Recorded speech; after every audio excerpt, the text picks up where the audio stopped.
세계적인 성악가 조수미 씨를 아시죠?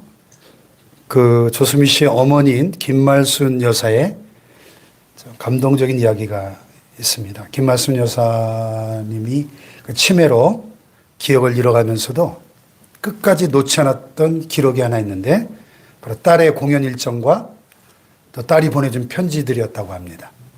어느 날 조수미 씨가 어머니를 위한 특별한 공연을 열었는데 이 어머니가 그 정신이 혼미한 중에도 딸의 목소리가 들리자 환하게 웃으면서 이렇게 중얼거렸대요. 여기까지 오느라 참 고생 많았다. 내 딸아 정말 고맙다. 이 말이 그 조수미 씨뿐만 아니라 그 자리에 있던 모든 이의 심금을 울렸다고 합니다. 정말 그렇습니다. 오늘 이 자리에 앉아 계신 우리 성도님들, 지난 1년 동안도 참 다사다난했는데 여기까지 오느라, 아니 평생을 사시느라 참 고생 많으셨습니다. 자녀 키우랴, 생계 꾸리랴, 교회를 섬기랴, 거칠어진 여러분의 손마디마디가 오늘 하나님 앞에서 가장 아름다운 훈장인 줄로 믿습니다. 또 옆에 분을 축복해 볼까요? 여기까지 오시느라 참 고생 많으셨습니다. 여기까지 오시느라 참 고생 많으셨습니다. 네. 오늘 본문은 이스라엘 백성들이 하나님 앞에 진심으로 회개했을 때 하나님께서 친히 싸워주셔서 얻은 위대한 승리에 대한 기록입니다. 사무엘은 그 압도적인 구원의 역사를 경험한 뒤에 그 은혜를 영원히 잊지 않기 위해서 미스바와 센 지역 사이에 기념비를 세웠는데, 그리고 그 돌을 에벤 에셀 이렇게 불렀습니다. 이 말씀을 통해서 에벤 에셀의 은혜, 즉 여기까지 우리를 도우신 하나님의 은혜를 함께 나누기 원합니다. 본문 2절에 보시면요, 이 법궤가 기럇 여아림이라는 곳에 들어간 지 20년이 지났다고 기록합니다. 기럇 여아림은 이스라엘 중심부가 아니고 변방입니다.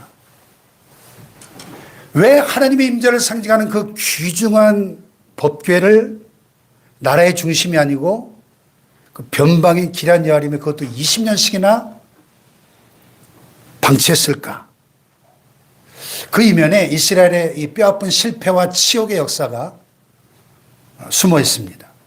본문 이전에 보면은 엘리 제사장 시절에 이스라엘과 블레셋 사이에 큰 전쟁이 벌어집니다. 군사력과 무기면에 있어서 압도적인 열세에 몰렸던 이스라엘이 첫 전투에서 3,000명이 죽는 참패를 당합니다. 위기에 몰리자 그들 한 가지 기발한 아이디어를 생각해냅니다. 그것은 바로 실로에 모시고 있던 하나님의 언약궤를 전쟁터에 메고 오는 것이었어요. 하나님을 경외하는 마음도 없으면서 언약궤를 마치 무슨 행운을 부르는 부적처럼 이용하려 한 것이죠. 언약궤만 앞세우면 하나님이 어쩔 수 없이 우리를 승리하게 해 주실 것이다, 이런 계산이죠. 근데 잘 생각해 보면 우리도 곧잘 써먹는 방법 아닌가요? 하나님을 경외하는 마음도 없으면서 하나님을 마치 내 소원이나 이루어지는 도깨비 방망이처럼 여기면서 하나님을 앞세워서 무언가를 하면 내 소원이 더 잘 이루어지지 않겠는가 하는 재빠른 계산을 하면서 살 때가 있지 않습니까? 여러분, 이스라엘 백성들이 하나님을 그들의 왕으로 섬기고 그들 삶의 주인으로 모시는 것이 아니고 내 목적을 이루기 위한 수단으로, 도구로 이용하려 했다는 거예요. 그 결과는 처참했죠. 승리는커녕 4만 명이라는 엄청난 사상자가 발생했고 하나님의 법궤를 빼앗기는 전무후무한 치욕을 당합니다. 물론 하나님은 당신의 영광을 스스로 지켜내셨죠. 언약궤를 빼앗아간 블레셋 땅에 엄중한 심판을 내리셨습니다. 수많은 사람을 죽게 하셨고 결국 견디다 못한 이 블레셋 연합군이 언약궤를 수레에다 다시 실어서 이스라엘 접경 지역으로 돌려보냈죠. 그런데 오늘 본문 1절을 보니까 이 돌아온 언약궤가 그 뒤로 20여 년이나 블레셋 접경지대인 기럇 여아림에 머물게 됩니다. 하나님의 통치와 임재를 상징하는 그 중요한 언약궤를 왜 나라의 중심부로 모셔오지 않았을까? 그것은 당시 약소국이었던 이스라엘의 이 비겁한 처지를 단적으로 보여주고 있습니다. 이 국경 지역에 있는 법궤를 옮겨오다가 자칫 블레셋을 자극할까 봐 두려워서 20년 동안이나 숨을 죽이고 하나님의 임재를 상징하는 그 중요한 법궤를 변방에 그냥 방치해 둔 겁니다. 내 안위가 걱정돼서 하나님을 삶의 구석으로 밀어낸 그런 모습이 바로 당시 이스라엘의 영적 실상이었다는 것입니다.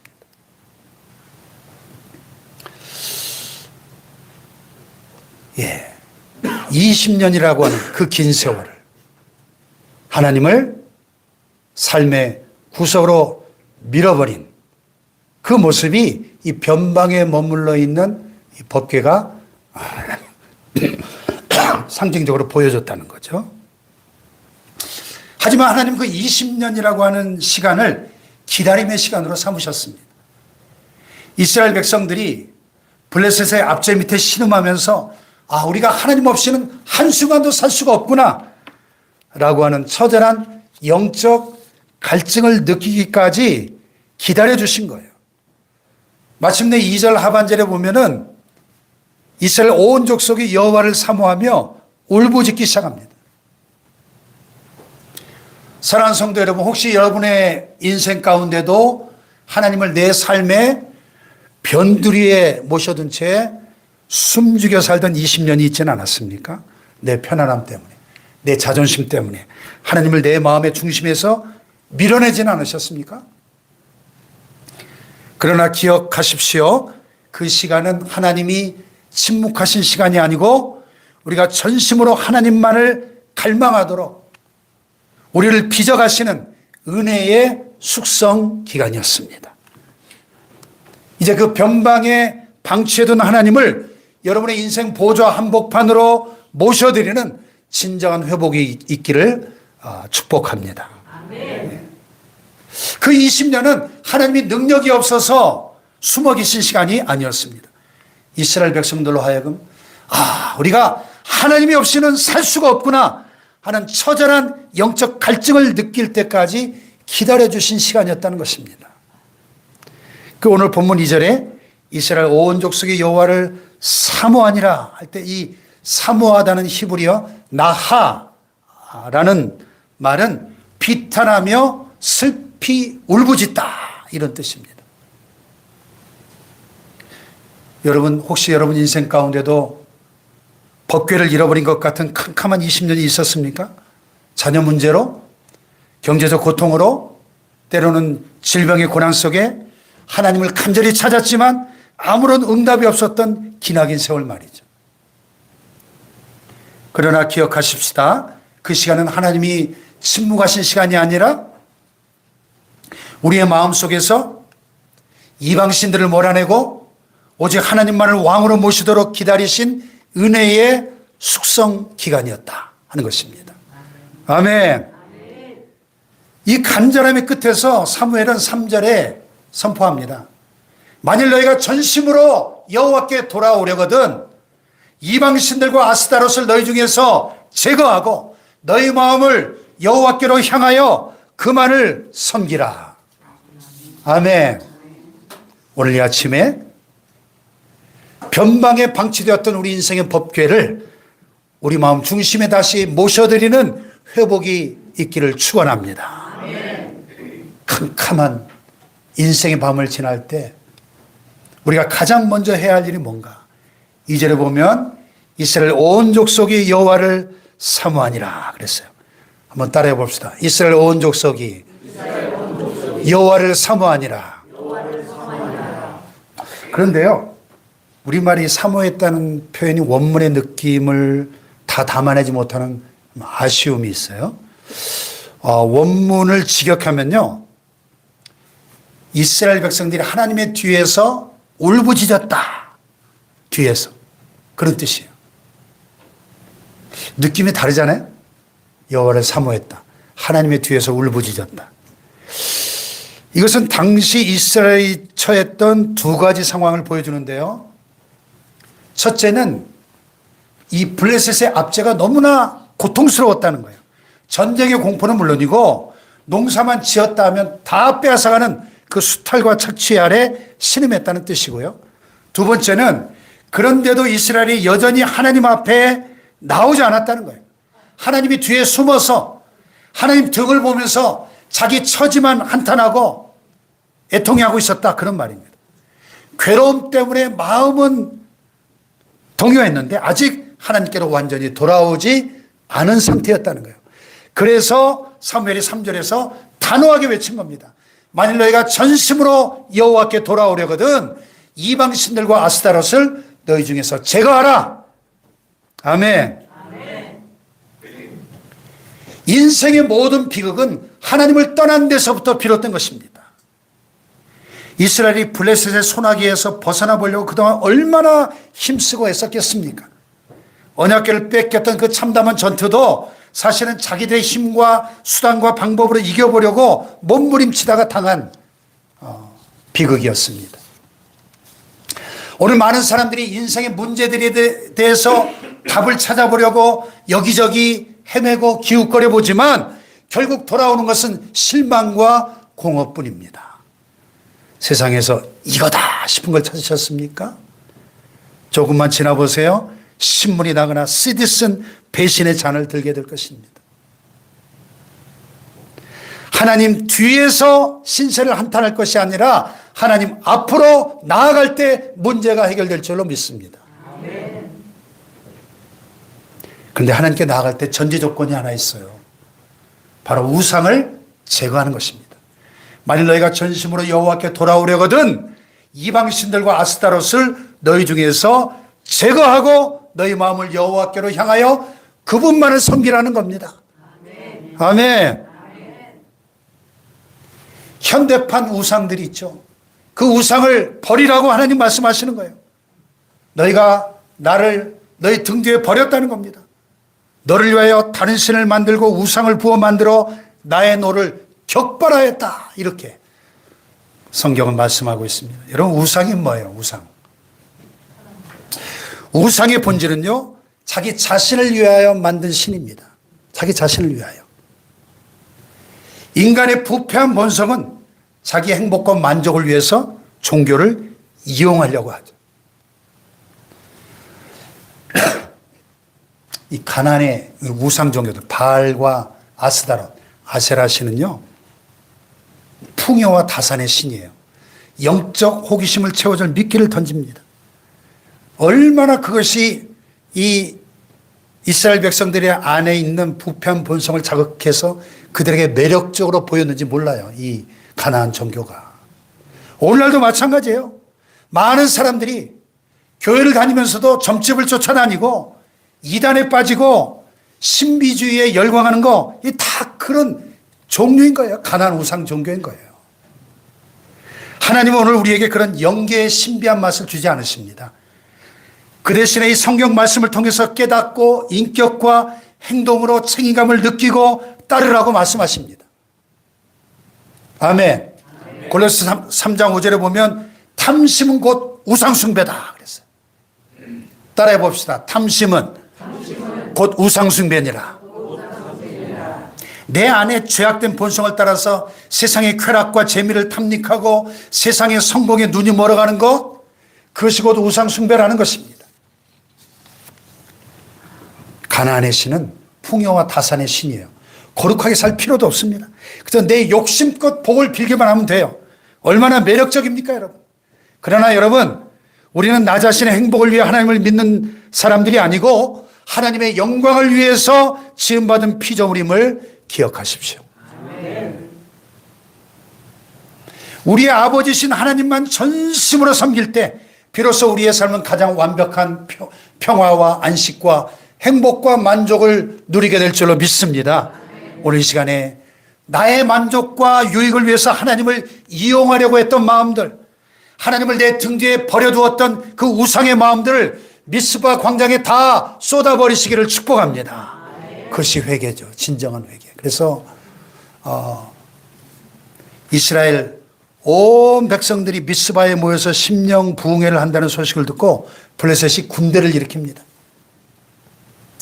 사실 이 블레셋 사람들은 사무엘의 영도하에 이스라엘이 미스바에 모여가지고 거행하는 그 집회를 볼 때 저놈들이 다시 뭉쳐서 블레셋 우리에게 대항할 전쟁을 준비하는구나 이렇게 생각했겠죠. 그래서 그런 움직임이 더 확장되기 전에 먼저 선제 공격을 감행한 겁니다. 이것은 블레셋 입장에서 볼 땐 당연한 반응이었죠.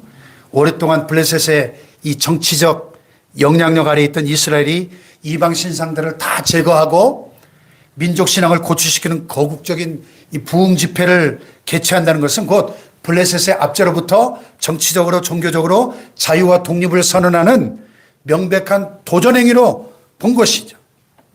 여러분, 마귀는 이렇게 우리가 은혜 받으려고 할 때 꼭 문제를 일으킵니다. 마음 먹고 기도하려고 하면 몸이 아프다든지, 주일 예배 드리려고 하려고 하면 갑자기 집안에 불화가 생기든지 부부싸움을 하게 된다든지 갑자기 급한 일이 생기는 그런 경험들 해보셨을 겁니다.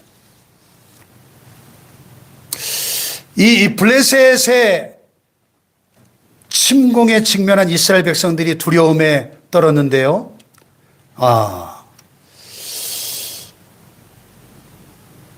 이스라엘 백성들이 이번에는 도망치지 않고 사무엘에게 간절하게 기도를 부탁합니다.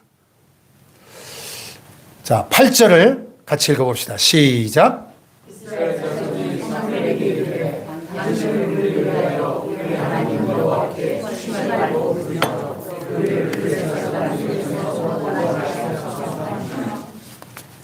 그래서 사무엘이 하나님 앞에 제단을 쌓고 젖 먹는 어린 양을 잡아 번제로 드리면서 이스라엘 위하여 간절하게 하나님께 부르짖어 기도합니다. 하나님께서 사무엘의 기도를 들으시고 어떻게 했어요? 큰 우레를 발해서 블레셋 진영을 어지럽게 만드시고 하나님이 신이 싸워 승리하게 하신 줄 믿습니다. 여기서 중요한 것은 이스라엘이 군대를 소집하거나 칼과 창을 준비하지 않았다는 거예요. 그들은 기도했고 싸움은 하나님이 하셨다는 사실입니다. 할렐루야. 2차 세계대전 당시에 영국군을 포함한 연합군 35만 명이 프랑스 덩케르크 해안에 고립돼 가지고 몰살당할 위기에 처해 있었습니다.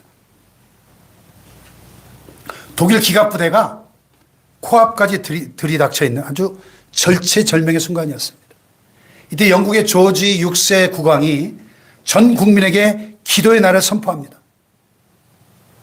온 국민들이 모여서 교회로 모여서 하나님께 간절하게 기도하며 매달렸습니다. 그때 무슨 일이 일어났을까요? 오늘 본문에 하나님이 블레셋 사람들에게 바라신 큰 우레 같은 기적이 일어났어요. 갑자기 날씨가 급변하면서 독일 진영에 막 폭풍우가 몰아치면서 독일 기갑부대의 진격이 멈출 수밖에 없었어요. 반대로 연합군이 탈출해야 될 덩케르크 해안 그 지역에는 그 바다가 호수처럼 잔잔했습니다. 덕분에 군함뿐만 아니라 민간인 어선들까지 수백 척이 몰려와서 35만 명이 넘는 그 엄청난 병사들이 무사히 구출될 수 있었습니다. 이것을 덩케르크의 기적이라고 역사는 기록하고 있습니다. 아멘. 사랑하는 여러분, 내 힘으로 블레셋을 이기려고 하지 마십시오. 우리가 60년, 70년, 80년 평생을 살아오면서 배운 사실이 뭐예요? 내 힘으로 안 되는 일이 더 많다는 걸 우리는 압니다. 우리가 기도할 때 하나님 우리가 생각지 못한 방법으로 큰 우레를 발해해 주실 줄로 믿습니다. 날씨를 바꿔주시고 사람의 마음을 바꿔주시고 상황을 뒤집어 주십니다. 이 2025년 마지막 주일 이 아침에 그 하나님을 신뢰하시기를 축원합니다. 자, 이렇게 하나님이 친히 싸워주신 현장을 목격한 사무엘과 이스라엘 백성들이 떨리는 가슴으로 돌 하나를 가져와요. 그리고 거기다가 자신들의 감사를 새겼어요. 그것이 바로 에벤 에셀입니다. 히브리어를 보면 에벤 하 에제르 이렇게 되어 있는데요.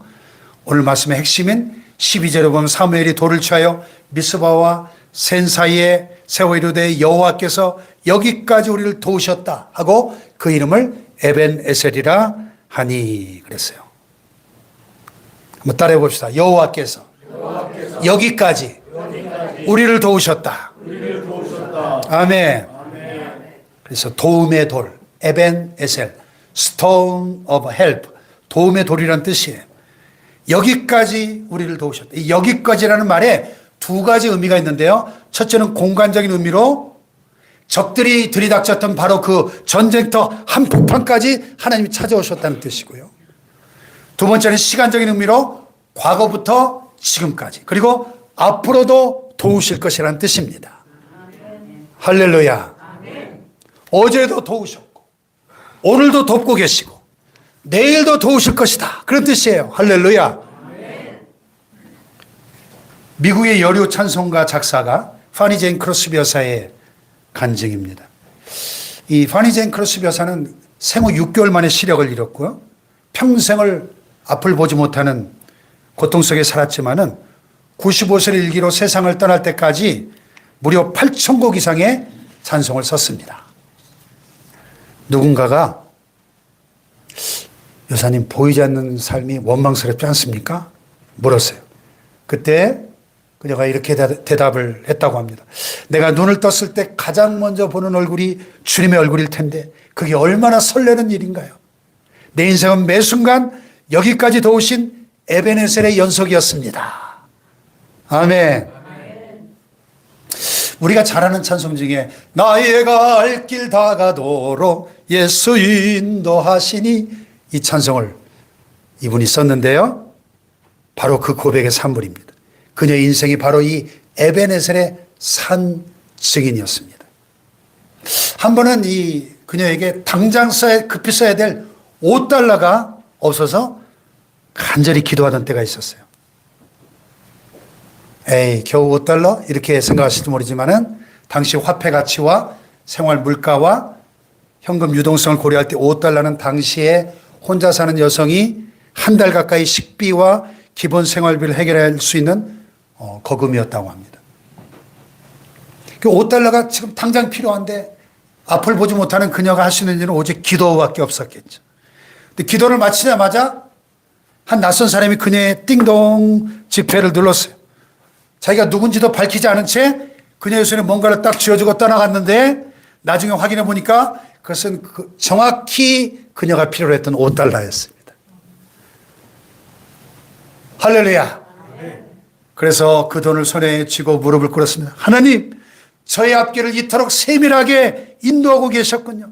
그때 터져나온 고백이 바로 우리가 즐겨 부르는 나의 갈 길 다가도록 예수 인도하시니 내 주 안에 있는 긍휼 어찌 의심하리요. 믿음으로 사는 자는 하늘 위로 받겠네.